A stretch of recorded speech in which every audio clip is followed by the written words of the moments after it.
அப்படின்னு சொல்லி ராமர் வந்து நகுர்மி சதுசம் பிரியம்ங்கிறார். உனக்கு சதுசமான பிரியம் நான் செய்ய முடியலையே அப்படிங்கிற. ஹனுமார் சொல்றார், அத்தமான நாளும் உமக்கு கைங்கரியம் பண்ணதான் துடிச்சுட்டு இருக்கா, யார் வேணா இந்த காரியத்தை செய்வா, நான் ஒரு போஸ்ட்மேனோட வேலையை தான் பார்த்துருக்கேன், நீர் ஒரு விஷயம் சொல்லியிருக்கேன், அதை கொண்டு போய் சீதாதேவிகிட்ட சொல்லியிருக்கேன், அங்கே சொன்ன விஷயத்தை திரும்ப கொண்டு வந்து இங்கே சொல்லியிருக்கேன், அவ்வளோதானே பண்ணியிருக்கேன், இதை போய் பெருசாக சொல்லிடுறேன். ஆனால் எனக்கு ஒரு சுவாமி திருபுவனத்தில் தேடினாலும் கிடைக்காது உண்மை தவிர, உமக்கு 1000 சேவன் கிடைப்பான் இந்த மாதிரி,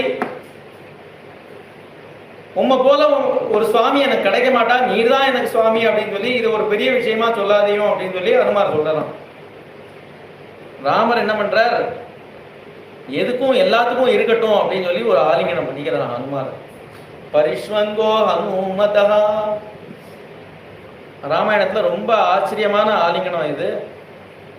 ஆலிங்கனம் அப்படின்னா தன்னையே கொடுத்துட்டான். இங்க எதையாவது கொடுத்தா ஹனுமாரோட